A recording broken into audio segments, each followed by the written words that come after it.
welcome to the channel. We've got a little project we're going to get started on through the magic of film editing a month or so ago, but I didn't make an introduction to it, so here we are, balmy 20 degrees in the garage, and we're going to be taking this 1960 F100 and putting a turbocharger on it. I've got no idea how to do that, but we're going to kind of work our way through it. It's got an inline 6, 223 cubic inches, and we're going to do a draw through setup through the carburetor, the stock carburetor, and see if that'll work. If that doesn't work, we'll get a Holley 450, 550 something and do a blow through, see if we can make that work. And if that doesn't work, then we'll get a different engine, I guess. I don't know. We'll figure it out. I've got a small walk around for you, and we'll get right into the first part of it, which is getting it torn down to the point where we can re-gasket the intake and exhaust manifold, and that'll be part one. And not a whole lot of turbo stuff in there, so if you're not interested in that, then don't even watch it. After that, we're gonna get into the hot side with some delicious pie, and after the hot side, we'll go to the cold side, which is going to be really short because it's a draw through, so it's going to be about 4 inches long. And then we'll work on making some sort of adapter to hold the carburetor up so it can get drawn into the turbo, and then we'll see if it works. But stick around if you want to. If not, thanks for stopping by. All right, so this is what we've got to work with. This is a fairly original 1960 F100. We've got the pretty well original inline 6, a whole 139 horsepower Win new. I'm gonna guess we're probably at maybe 85 horsepower now, the years and miles. So fairly basic, fairly simple. Got some cool original stuff in here like this windshield washer fluid bag. So there's a little pedal in the cab, and you step on it and it pressurizes this line, pressurizes the bag, sends the washer fluid out the nozzles in the top. Doesn't really work that well, but whatever. It's what counted back in the day. You've got a 3-speed column shift linkages right here to go down to the transmission. I believe it's a T18. Pretty well original interior, with the exception of these seats. These are from 2002 or 2003 GMC or Chevy single cab pickup. The reason we got them, I put them in, was seat belts. It's quick and easy. They're somewhat comfortable, but really they don't go back far enough. You end up hitting the, well, this is cracked already, but hitting the back of the cab, so you can't really lean them back any further. Speedometer doesn't work, but everything else pretty well does. And the GPS here in the middle is their speedometer, trip meter. Ended up having to do quite a bit of floor repair to get it inspectable. Otherwise, everything else is pretty much stock. Got the big end style Ford 9-inch rear end. Pretty well original bed, as best I can tell, with some damage here and there. Got this from my good friend Chris. Pulled this off of his loader. So this is a Garrett. Not a whole lot of numbers on this. Got a 0.32 exhaust, and I think this is a 0.6 intake. There's supposed to be a plate here with some more details, but I I don't see anything. Maybe if we hit a carb cleaner, that'll clean it up and we can see if there's anything there. The idea is this, with some flipping around of the cold side, it's gonna sit somewhere around there. We're gonna just have the carburetor up here getting pulled into the intake side of the turbo. This is gonna shoot right over to the top of the original intake manifold and right down and force some boost into this thing.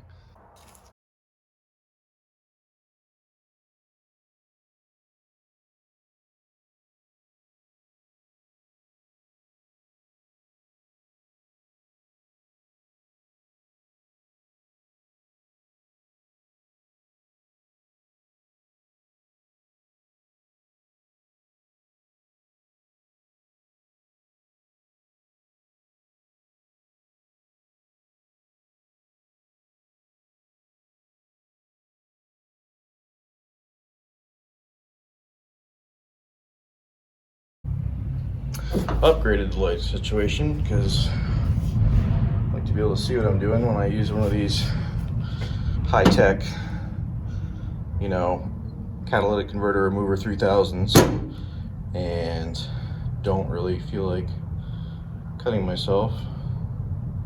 Don't think this is going to cut very well, but you may not even be able to see anything while I'm down in there because there's not a lot of room. Got kind of ghetto rig tripod set up here, and we'll see what happens.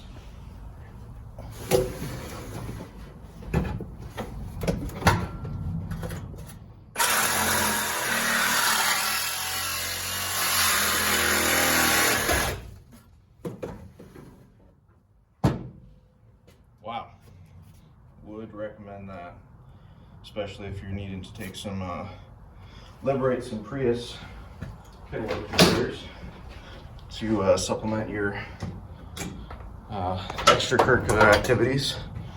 So yeah, we are, I think we're good to go.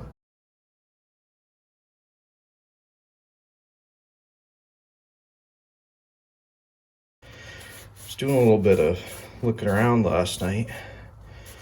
Found out that a lot of these similarly designed motors put in tractors, because you know they make good torque, they don't make really enough power to hurt themselves, so long service life.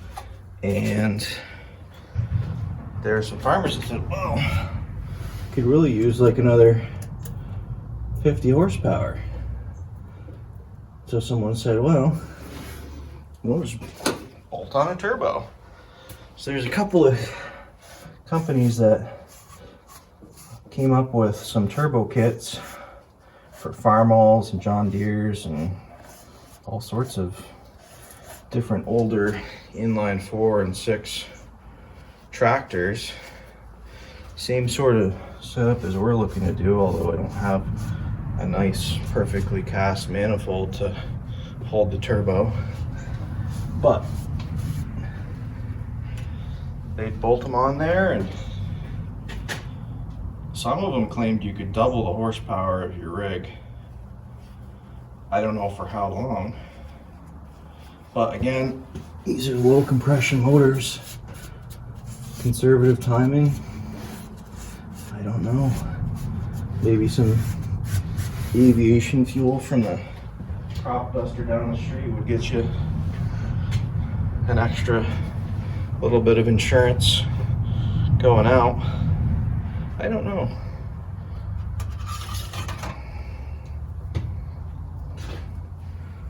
All right, let's see if this will just sit on there nicely for us. Probably not, but kind of. Maybe that's what it was for, is to hold these gaskets on there. I'm just gonna pull these out just a little bit. Probably gonna fall right on the ground when I go to put the manifold on. We'll put these on here. Oh, maybe. Okay. Go to put that combo manifold back on. I'm gonna guess it's gonna fall right off. And we'll be doing this again shortly. Get a couple of bolts, washers ready to go. Where I'll leave those. Probably somewhere easy to get to them. These will probably fall on the ground too.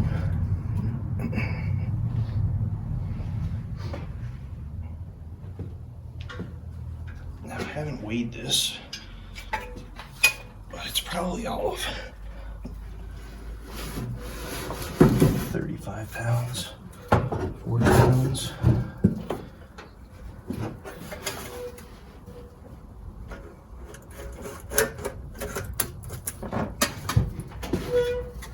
Something like that.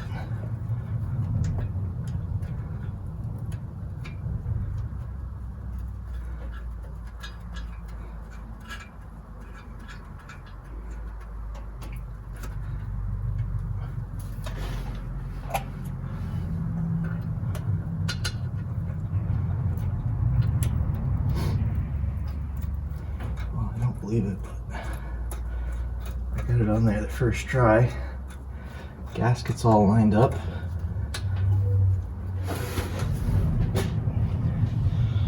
Call that a win. Well, if you need to replace the intake manifold gasket on your Ford 223 cubic inch, there's a nice little tutorial for you with some extra useless commentary for you. I'm not going to tighten any of these all the way up until we've got them all kind of snugged up in there. Actually, I think this one had our throttle return spring, which doesn't really matter because that whole setup's gonna get moved up here with the carburetor. Just take that right off. Keep working our way through these.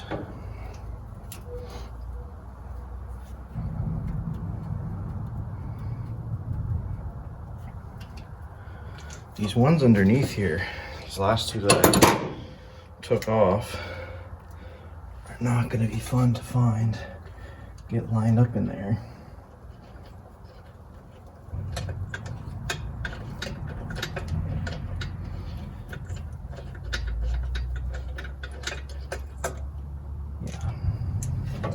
Yeah, we'll just leave those till the end.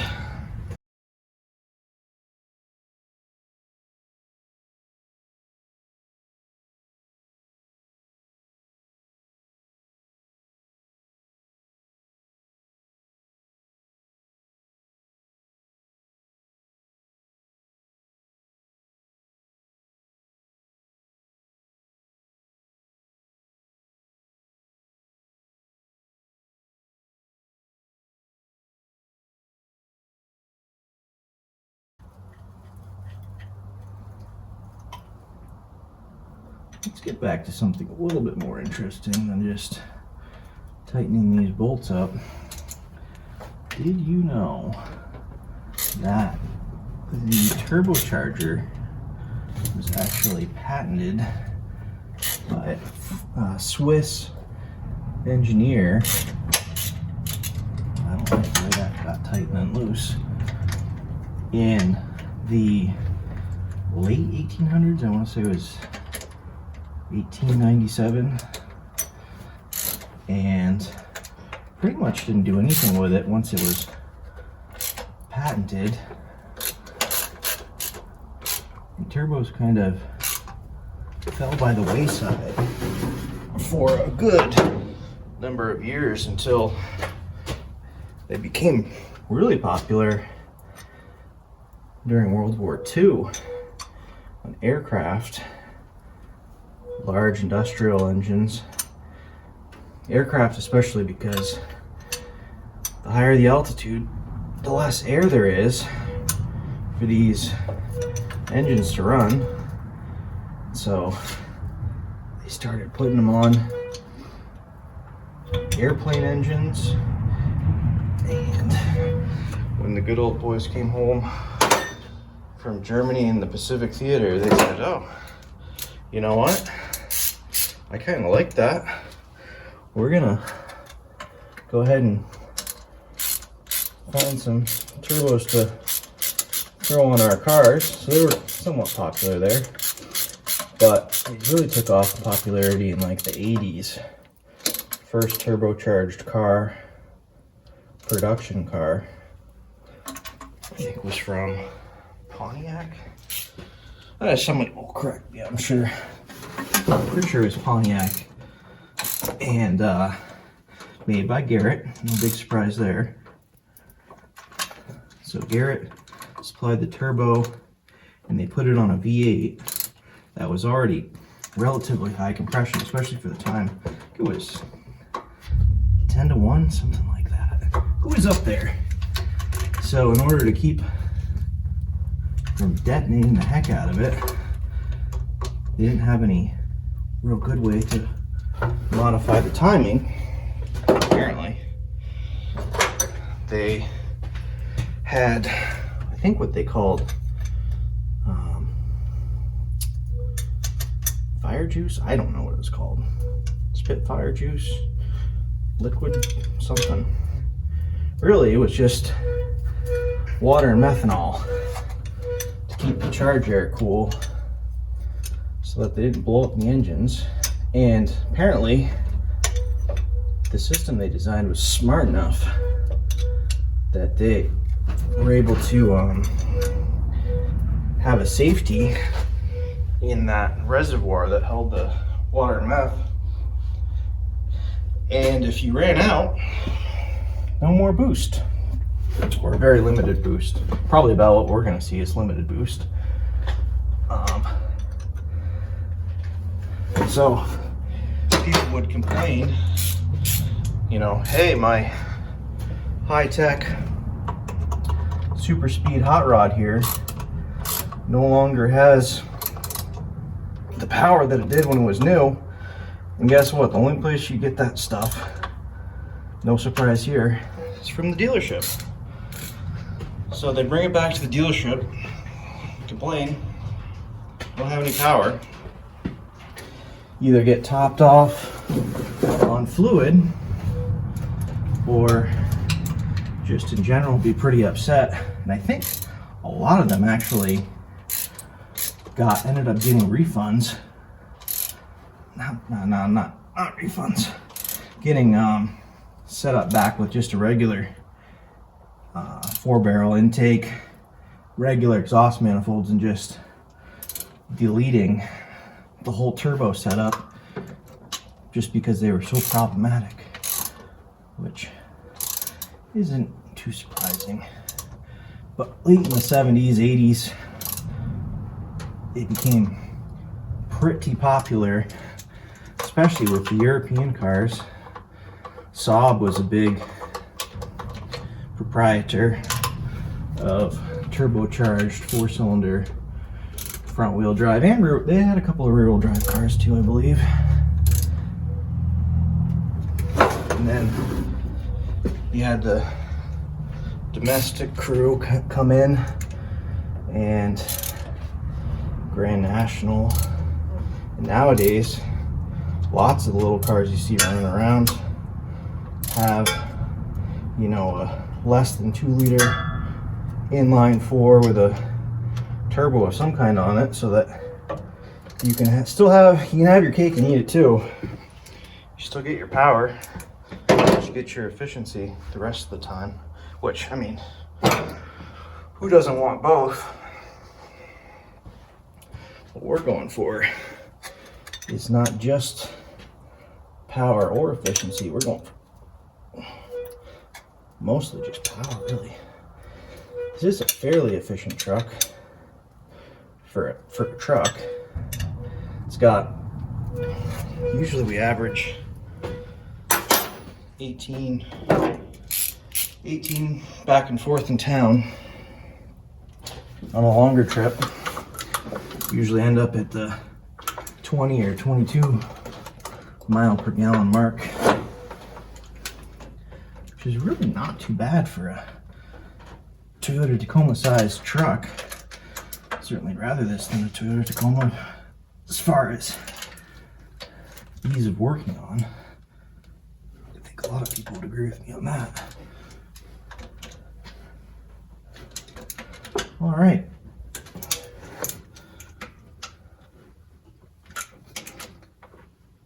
Now you know a little bit more about turbos than you used to.